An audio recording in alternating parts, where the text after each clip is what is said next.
Welcome to the political segment of the weekend show. Nigeria stands at a critical crossroads, grappling with economic strain, insecurity, and growing public frustration. On this segment, we'll take a closer look at the current state of the nation and hear perspectives on the path forward. Joining us, we have Chief Ameh Peter, National Secretary, CUPP, and Idris Kalgo, PDP Chieftain. Good morning, and welcome back to the show. It's nice to see both of you. Thank you. Nice to see you. All right, so there's this statement I see online that cracks me up every time, and it says, if they explain Nigeria to you and you understand it, they've not explained it well enough. So that said, how can you describe, Idris, the current state of Nigeria politically? And Chief Ameh, I would like you to also describe it economically. So can you start, please? Thank you for having me. Oh, it's so unfortunate and the situation we find ourselves in this country. You can explain Nigeria much better without telling the people the things they actually don't want to hear because of the situation that is going on in the country. We have leaders who shows no concern of care, leaders who have no any sympathy, leaders who only care about themselves and their families. That's why you see in this current administration, now Tinubu's government, all they care for is a tax, how to tax the people. So you ask yourself, and then yet they keep complaining that things were been rough way back, like 16 years of the PDP government and so on and so forth. But this is the 10th years of the APC government administration. Buhari 8 years, Tinubu 2 years. So what do they have to show? Except poverty, lack of unemployment, bad roads, so many things, insecurity, so on. You can mention so many of it. And then we have a government who says enough is enough, that we want to see how we can elevate the people to become better side of their, to show better side of themselves. But unfortunately, the same government is not talking about the tax reform. In a country where we have about almost 130 million people who are looking for what to eat, I don't know who they are going to tax. Is it the same people who are looking for money to feed themselves? Or who? Or is it the same companies who are busy living the country on a daily basis? We have companies closing down on a daily basis. So who are they really going to tax? So it's as if like they don't even know what the country is going on. We have a president who just only sit in the villa and do nothing. You won't know what is going on as long as you're in the villa. You have to move outside. You have to know what is going on. You have to converse, you have to see, you have to go and see it with your own eyes. Because it's a place whereby everywhere it's air conditioned, electricity 24/7. This is something that we lack outside the villa. But unfortunately, I don't think he knows what is going on. So I think there's a need for him to understand that he needs to move around. And we don't want any excuses that he's a president, he's tired or he's sick. We don't want to hear that. Because he knows the kind of job he's going to face when he come and said that people of Nigeria should vote for him. So now he's in power. He should do the needful. Chief Ameh, I would like to describe, the state of Nigeria economically now. For me, I don't think there's anything to say. Like, try to, state the obvious. It's very clear. What is the state of Nigeria? What is the cost of transportation from Masaka to Wuse to before the president became president? For the ordinary Nigerian, forget those who are driving, using government money to fuel their cars and then driving luxurious and then expressing the level and the level of luxury they should enjoy while they're in office. How many meals can an average Nigerian have today? What is even the quality of the meal? Because the food inflation is the highest contributor to our inflationary data. So you can't have a situation where the life of the ordinary man is getting worse, the masses which you're supposed to govern are not getting the better, they're getting any sense of direction from your policy. And all these things, people say, oh, we should praise the president, he took a courageous decision, he removed fuel subsidy. Let me tell you, the president took an impromptu, an irrational, an unplanned decision to remove fuel subsidy. Nobody said you shouldn't remove fuel subsidy. I'm an economist, I can tell you that, you want to remove fuel subsidy. You have, first of all, to tackle the corruption in the fuel subsidy regime. First, you have to go back and then say, what are the attempts that have been made to remove fuel subsidy? There have been an attempt. by Jonathan administration. And what did they do?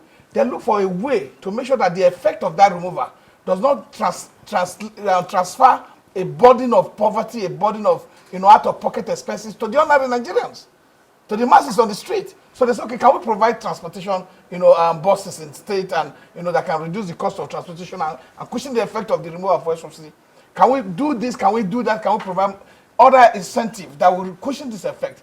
But they never did that. You stood, no plan, no policy. There's no way you have a policy without plan. Policy must come with plans.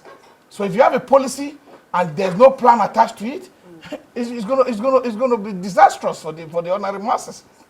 So I think the president is just driven by certain decisions that are not people driven, and it's so comfortable in the villa. You could see since he came, what they have done is to expand the luxury that is within the corridor of power to make them more comfortable. Buying the yacht, buying a plane for himself, and all other comfortable things. But what happened to the ordinary people? People talked about, you have to tax people. I love tax. Tax is good when these resources are used for the benefit of the people. When it's reinvested, the investment, tend to reflect on the positive side of the people. When it provides basic amenity for the people, not when it provides luxury and expand the comfort status of those who are in government. Not when it becomes an elitist beneficiary scheme. That is just the problem with our tax system. Because as you see today, when people buy data today, people buy very expensive data. And the cost of data for ordinary Nigerians who are on the street is very high today. Because of the tariff that have increased for phone call is also very high. So you not tell this man who earns 70,000 naira, as a basic minimum, what they call salary, maximum per se, to go and buy data, buy tariff on power. Do you know what Band A is doing to people? Businesses are closing up. And Band B cannot survive because there's no light. Then when you talk of Band C, that is, there's no light at all. So you have a system that is discriminatory in nature, a system that is just, a hush-hush decision because people just want to be government, and people came into government without any plans on how to govern. And that is the challenge we have. We must be able to put people in government who will know they are prepared, they've worked in private sector, or either work in public sector, because this is a training ground for a lot of other issues, or they have done business on their own that have survived. You can't have people who basically, what they've done in government, and we have rich men in government, and we have rich poor business people outside government. So how do you just oppose that? So the economy is not doing well. It will say, just to summarize the whole thing, the people are suffering. But the people too are also culpable in this whole process. They must speak up. They must be able to organize themselves and speak up. Because you can't continue to look for self-pity without looking for a way to survive, without looking for a way to rescue yourself from this strong harm of those in government. Because they are insensitive. They're not interested in how you survive. They think you can continue to adjust your bed, and when you finish the hole, you put another hole and continue to adjust your bed as long as bad governance continue. So you are culpable in the process of allowing them to be so comfortable to mistreat you. So we have a system that people, if you look at from social studies level, people are trained at what is the best way to engage government. They tell you about civil protest, they tell you about all this, but nobody's practicing it. So where's the sense of our education? You see, you talk about a situation where people are giving certificates for new universities. They're opening new schools. As a school, teaching people when they get out of school, they will get a job. You can't go to places like Pakistan, you go to places like Philippines, and people are more interested in vocational investment in school. Our vocational schools have died because there's no investment in these schools, and government is trying to expand schools that are not productive, and they cannot bring productive element to our economy. You have Federal Technical College Orozo. Go there, you cry for the student there. There's no amenities, there's no investment. And people who are supposed to, be in the National Assembly, make laws for good governance and development of our society, and create an environment for education to have an end result, to help the economy to grow, are busy talking about spending about 400 billion for street light. Yeah, you said, I don't understand. You've said a whole lot. And something that stood out to me was, continuous policy, but zero implementation, which actually brings me to my next question, Idris. The current administration, would you say so far they've been they're getting to, they're on the right track, basically? Because some Nigerians would say that just give them time. It's just been 2 years. They're getting there. They've been able to do X, Y, Z, but you should just give them time. So would you agree with that if you give them more time, something will be done, that they're on the right track? What are your thoughts on that? I totally disagree because it's just a 4 year term for him to govern the country. And then if you look at it, you should know where you're standing after 2 years. At least we should have at least see 1 or 2 implementation going on the ground, but nothing to show. And then what you need to do, if you wanted to calculate it very much better, let me even use the Buhari administration, another bad government, bad system of people again. And then you come back to this Tinubu, making it from bad to worst. Somebody that say we should not suffocate the masses. But what is he doing? What are they implementing? What project can we see on ground? If we talk to them the next year, we are building bridges. Are we going to eat bridges? Are we going to survive on bridges? What are they doing on the health sector? Nothing. What are they doing on security? Nothing. You can see the rising of the insecurity everywhere. People are living. You can't drive anywhere in this country with peace of mind by road. You can't. You dare not. Only the masses know what they are feeling. And then you come back to the civil servants again. These people are really, really suffering. They can't even survive. They move around the street talking to themselves because of the hunger, because of the stress. It's too much. Transportation is very high. They have nothing to show on it. It's just like you working for nothing. After 35 years, and then you retire to still go back to rented apartments. So what do you have to show? What is there? The only thing they're implementing is for themselves. How to empower themselves more, enrich themselves more between them and their families. That's why you see them. I think the father tried to warn him not to do so because of just during the Ramadan, his son Shayi was busy going around sharing food in the north as if like we're hungry, as if like it is the food that we only need. What about giving people jobs, creating the atmosphere for them to do businesses? Nothing is there. And the same president who says he's not going, he made a promise during the campaign. It was there on the national TV. He said we are not going to pay more on electricity tariff. But unfortunately, what are we paying now? Does it make him a liar? Yes, he is a liar because he lied to us, and we have seen it clearly. Now we have ban A and ban B. These are things that are supposed to be, this kind of system of ban A, ban B, it happens, you can only do it to industries, ministries, but not residential areas. How do we survive? Do you know how much it costs you if you are in ban A? If you put 10,000 naira in ban A, it will take you more than just 3 days. How can you survive? Are we going to just live without lights? And then you come back on are you going to live on generator? How much is a liter of fuel now? You cannot survive it. You can't do it. How much are you earning? Put the civil servant aside. Talk about the businessmen and women. If you go and ask them, all of them, almost 99% of them are doing absolutely bad because the system is so corrupt. The system have nothing to show to protect them.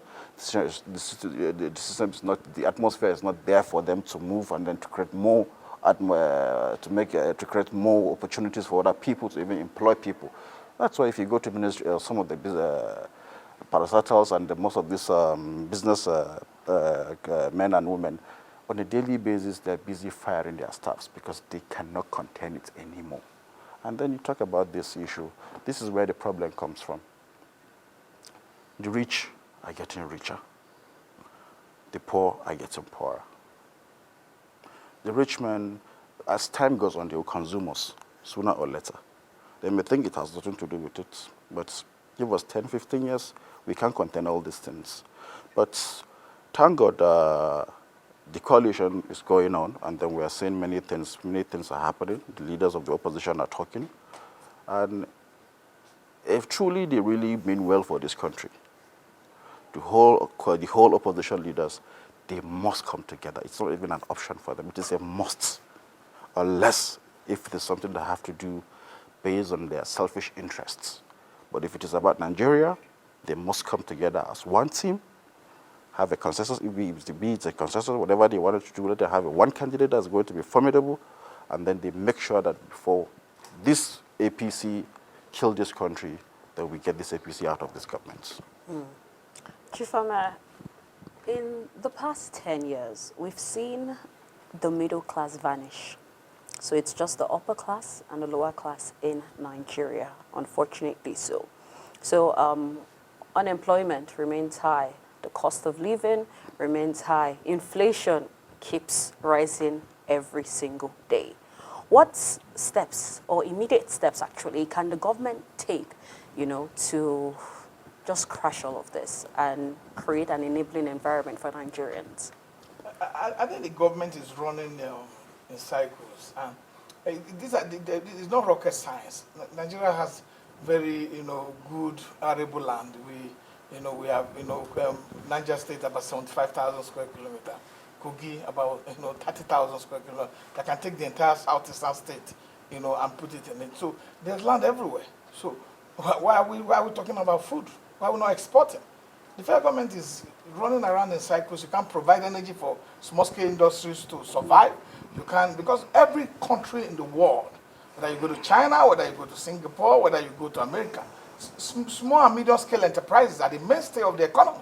They are the mainstay because they keep the day-to-day running of the country going. You have a situation where that no longer exists. People who have computer skills today are struggling to survive. He talked about 10,000 for Bande.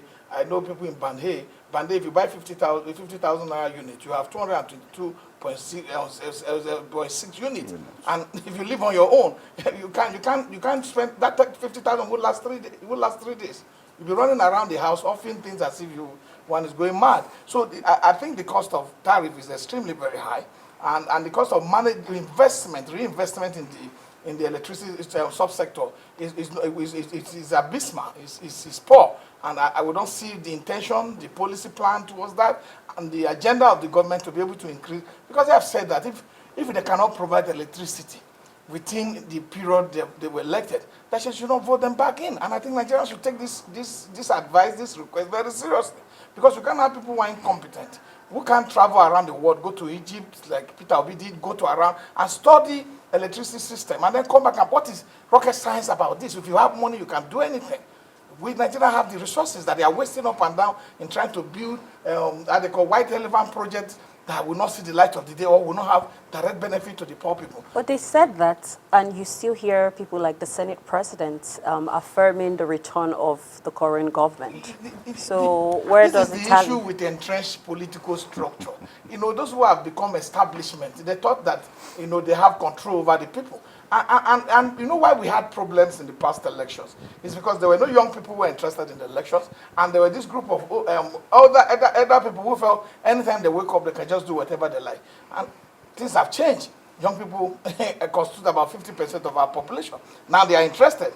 They showed it in 2023. Yes, there were issues with the 2023 election because there were no proper strategy to be able to stand and actually defend the vote they've given to Peter Obi. So I think going forward, these people are just sitting down in their comfortable zone, making statements that they are not realistic, because at the end of the day, they have the hungry Nigerians on the street, the jobless Nigerian youth on the street to confront when it comes to on election day. And I think the statistics on the street does not favor them, does not favor those in government today. Because I can tell you, people are looking for people who work are underemployed because of the bad economic policy. When you're earning 100,000 before, it's not enough to pay your transport now.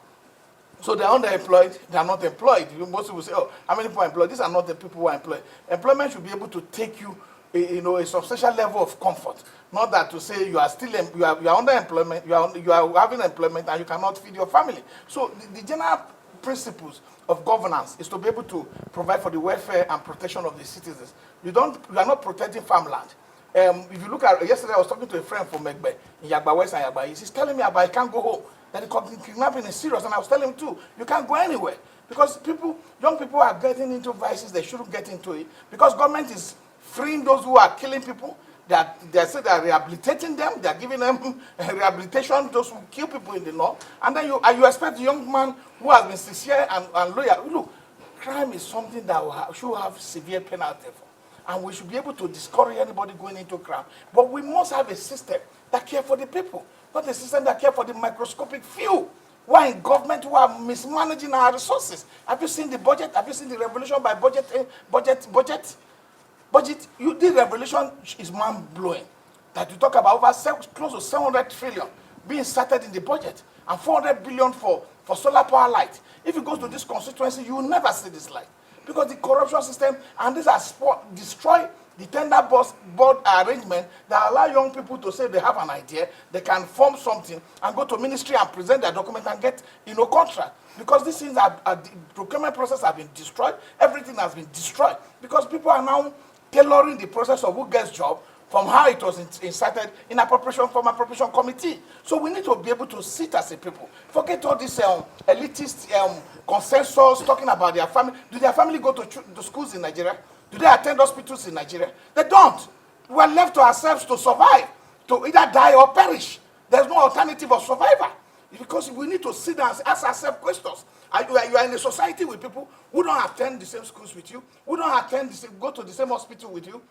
So what? There's serious segregation. It's an apartheid state where people are living extremely on a high class level, and the other are barely existing. You can't get there's no insurance. You can't even get drugs from the hospital. The price of drugs are almost skyrocketed. How much do we buy paracetamol before? So we need to sit as a people and have the masses consensus and say, how do we go forward? How do we determine the trajectory, the survival, and the existence of the country we call Nigeria? It should be about tribe. It shouldn't be that I'm from north, you are from south, or you are from east. It should be about competence, merit, and ability. So those who can deliver should come on board. We should elect them and let them deliver for our people. I'm telling you this because we have kids. People are thinking yes with them. You have kids. You have to solve this problem. If not, what will your kids come to survive in? You see our schools today. I went to a baby college because Jankode made it a public school. You can't go to those schools before Jankode did that. You can't attend those schools. So we have a situation where you have people now, you have a school, when you get to public school, you either see the children of the lowest in one public school, or that's why I say everybody's struggling to put themselves in private school. And you go to high-level private school, you see the classes of children from the very high. So you have destroyed the ecosystem of connection. Because what you have before is that when you sit down with a child of a commissioner in class, it becomes your friend.